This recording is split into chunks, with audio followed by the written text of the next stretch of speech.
제 이름은 장혜영이고요. 탈시설한 발달장애인 동생과 함께 살고 있는 언니이고 또 21대 국회에서는 차별금지법을 대표 발의한 국회의원으로 활동했습니다.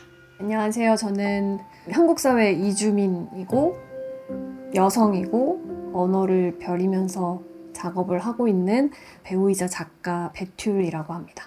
이 세상에 엄청나게 다양한 사람들이 있는데 이제 그 누가 이 편지를 읽는다고 하더라도 내 마음이 전달될 수 있게 써야 된다고 생각하니까 되게 좀 평소하고는 다른 기분이었던 것 같아요. 막 하고 싶은 말은 막 이만큼 있는데 막 구구절절 설명하고 이러고 싶진 않은 거예요. 그 편지에서마저 되게 솔직하게 좀 진솔하게 쓰고 싶었고 이상하게 되게 안전하다는 느낌이 들어서 좀 그런 마음들을 좀 쓰고 싶었던 것 같아요.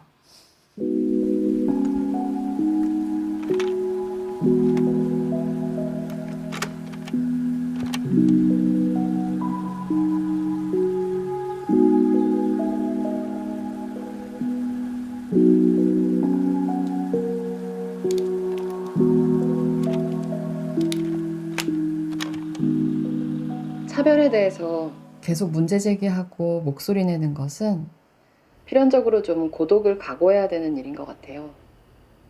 계속 그 문제를 다룬다는 것만으로 사람들에게 좀 불편한 사람이 되니까요. 좋아 보이는 풍경에서 늘 가장 어두운 부분을 찾아내서 말하는 거니까요. 그래서 차별에 대해 얘기하는 사람들은 이런 얘기를 많이 듣죠. 까탈스럽다, 눈치 없다, 공격적이다. 말하자면 차별이 문제인 게 아니라 차별을 문제라고 말하는 내가 문제라는 건데요. 아무리 그러려니 하고 넘기려고 해도 이런 얘기들은 마음속에 조금씩 쌓여서 삶을 가로막을 때가 있어요. 정말 그런가?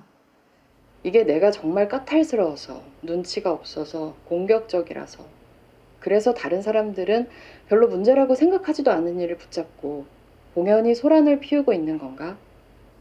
차별이 문제인 게 아니라 내가 문제인 건가? 이런 생각 해보신 적 있으신가요? 저는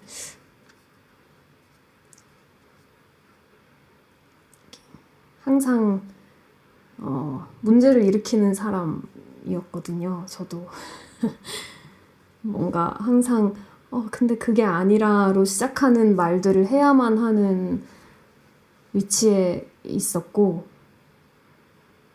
근데 그걸 차별이라고 언어화하는 순간 모두가 불편해지는 이런 고통에 대해서 말하려고 하면 그러게 누가 널더러 그런 일을 하라고 칼 들고 협박했냐는 비아냥을 듣거나 고작 그 정도를 가지고 힘들어하다니 처음부터 너 같은 사람은 이런 문제를 다룰 자격이 없다거나 아예 너 같은 사람 때문에 이 문제가 해결이 안 되는 거라고 내 존재 자체를 부정당하는 말을 듣기도 합니다. 그러다 우리가 막지 못한 또 다른 차별과 폭력으로 누군가 다치거나 세상을 떠났다는 얘기를 들으면 머릿속이 하얘집니다. 그리고 이런 생각이 고개를 들죠. 차별을 없앤다는 거 어쩌면 불가능한 일이 아닐까? 지금까지 내가 품어왔었던 희망, 내가 해왔던 노력 모두 다 허망한 건 아닐까? 세상은 사실 바뀌지 않는 것이 아닐까? 이런 기분 당신도 아시죠? 한 번은 알고 싶지 않아, 듣고 싶지 않아 라는 말을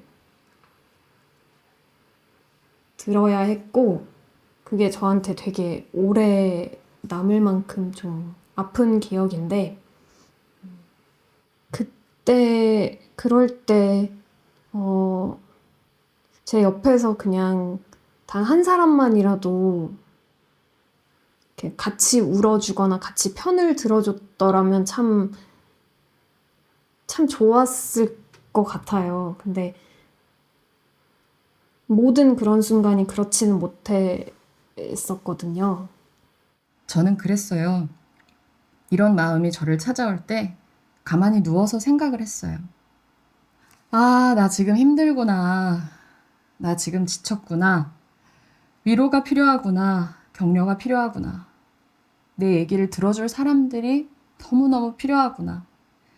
평가가 아니라 우정을, 평범한 존중과 환대를 보여줄 사람들이 너무너무 필요하구나.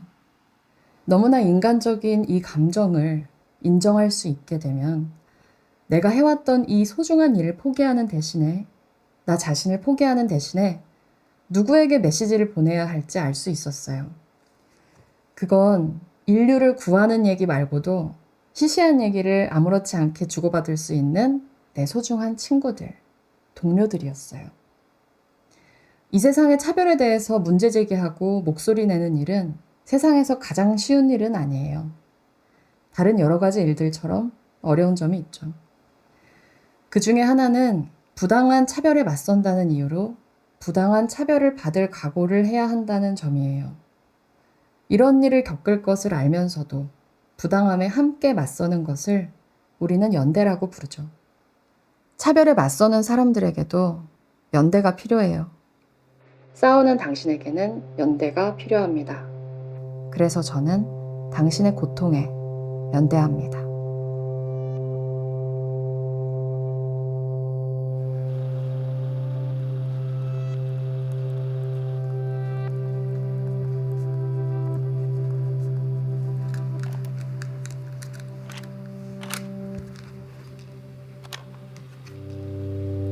얼굴도 모르는 당신에게 편지를 쓰려니 조금 어색하네요. 어디서부터 어떤 말을 써내려가야 할까 고민을 많이 했어요. 그럼에도 한 가지 고민되거나 걱정되지 않는 것이 있어요. 이 편지를 읽거나 듣게 될 당신이 안전한 청자라는 건 말이에요. 저는 이주민입니다. 어릴 때 한국으로 이주해서 오랜 시간 한국을 삶의 터전으로 삼아 살고 있지만 아직도 외국인이죠.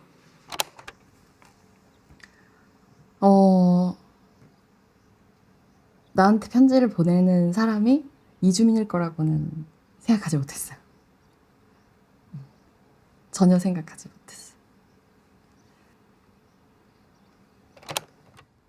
그렇다고 그 외국인의 전형적인 범주에 속하지도 못해요. 영어도 못하고요. 본국을 대표할 만큼 본국에 대해 잘 알지도 못해요.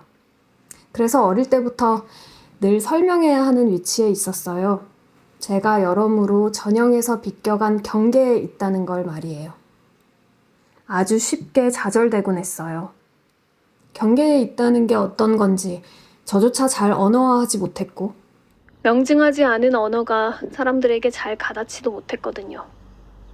그럴 때마다 더 똑똑해져야 한다고 다짐했어요. 문제의 원인을 저에게서 찾은 거죠. 저하고 너무 똑같은 얘기를 하시는 것 같아요. 너무 신기하다. 내가 쓴 편지에도 그런 얘기가 있는데 내가 약해서 그게 문제인 것 같은데 라는 얘기를 나도 썼는데 너무 신기하다. 더 똑똑해지려고 부단히 노력했어요. 그리고 그 과정에서 저는 정말로 아주 많이 똑똑해졌어요. 똑똑해지고 나서야 깨달았어요. 더 똑똑해질 필요가 없고 뭔가를 설명해내거나 납득시킬 필요가 없는 사람들이 대부분이라는 걸요. 세상에는 안전한 청자와 안전하지 않은 청자가 있다는 게 말이에요. 제가 아무리 똑똑하게 항변해도 바꿀 수 없는 사람들이 있고 제가 굳이 말하지 않아도 생략된 의미들을 알아채서 서로의 언어에 깊이 공감할 수 있는 사람들이 있어요. 그런데 이상하게 확신할 수 있어요. 이렇게 많은 것이 생략된 말들로도 이 이야기를 듣고 있는 당신과는 왠지 안전하게 대화를 나눌 수 있을 것 같다는 확신 말이에요. 안전한 청자 여기 있어요. 안전하게 대화를 나눈다는 건 제가 충분히 저답다는 의미 같아요. 말하지 못한 또는 언어화되지 못한 의미들이 지워지거나 왜곡되지 않고 존재할 수 있는 가장 기본적인 조건이죠. 그런데 생각만큼 제가 저다울 수 있는 공간이 많지 않더라고요. 저는 언어를 벼리는 일을 멈추지 못했어요. 벼려낸 언어가 적확하게 작동할 때, 그러니까 안전한 청자들과 같이 교감할 수 있을 때 큰 위안을 얻지만 종종 만나곤 하는 안전하지 않은 청자들 앞에서는 더없이 힘이 빠져요. 저다운 것이 그 자체로 용인되지 않는 세계에서 박탈감을 느껴요. 그 누구도 직접적으로 문제 삼을 수 있을 만한 공격을 하지 않았는데도 저는 온몸에 덕지덕지 상처가 나 있어요. 나도 그거 어떤 느낌인지 아는데. 그럼에도 계속 언어를 벼려내는 이유는 무언가를 끊임없이 말하다 보면 조금씩 제가 저다울 수 있는 공간이 늘어날 것 같아서예요. 그 공간은 넓어지고 있다고 생각해요. 그리고 그 공간에서 우리가 만나고 있다고 생각해요. 소진되었다고 느끼거나 박탈감에 허우적댈 때 잠시 멈춰서 안전한 청자를 찾아요. 그리고 몸에 덕지덕지난 상처가 아물 때까지 안전하게 지지받는 대화를 나눠요. 언젠가부터 거의 매일 저도 누군가에게 안전한 청자가 될 수 있길 기도해요. 부디 누군가의 몸에 상처를 내는 사람이 아니라 누군가의 존재 자체를 용인할 수 있는 넓은 공간을 가진 사람일 수 있길 기도해요. 이 글을 읽고 있거나 듣고 있을 당신에게도 당신이 제게 그랬던 것처럼 이 시간과 공간이 안전했길 감히 바랍니다.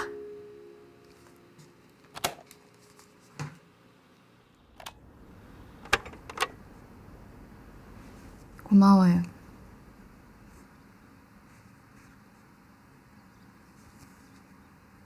되게 눈물 날 것 같아요. 어떡하지?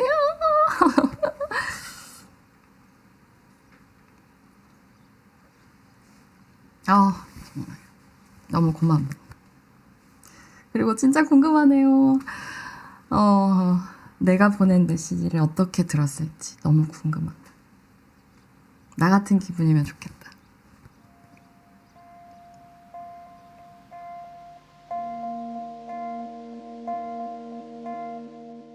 편지를 들으면서 어쩜 이렇게 똑같은 생각을 할 수가 있지? 똑같은 경험을 했고 똑같은 생각을 하고 똑같은 고민을 할 수가 있나 싶을 만큼 이렇게 혼자가 아니어서 다행이라는 생각이 드는 한편 너무 안타깝더라고요. 왜 우리는 언제까지 이렇게 이런 경험을 해야만 할까? 언제부터 이런 경험을 하지 않을 수 있을까? 일단 충격이었어요. 이주민입니다라는 문장을 읽을 거라고 생각하지 못했거든요. 그래서 다시 한번 저의 편견을 깨달았고, 말해도 말해지지 않는, 사실은 잘 말하는 쪽의 문제가 아니라 인정하고 들어주지 않는 쪽의 문제라고 하는 걸 알면서도 계속 끝없이 실패하는 말하기를 벼려나가는 사람의 경험이 너무 뭔지 알겠는 거죠. 내가 나한테 쓴 것 같은 편지인 거죠. 친구들과 시시한 이야기를 하는 게 필요하구나라고 그렇게 써주셨는데, 저는 저에게 안전한 공간, 저에게 안전한 사람들에게 전혀 시시하지 않은 이야기를 되게 시시하게 할 수 있는 게 되게 안전한 거라고 생각해요. 그건 인류를 구하는 얘기 말고도 시시한 얘기를 아무렇게나 할 수 있는 나의 소중한 친구들, 그리고 동료들이었어요. 안전하게 대화를 나눈다는 건 제가 충분히 저답다는 의미 같아요.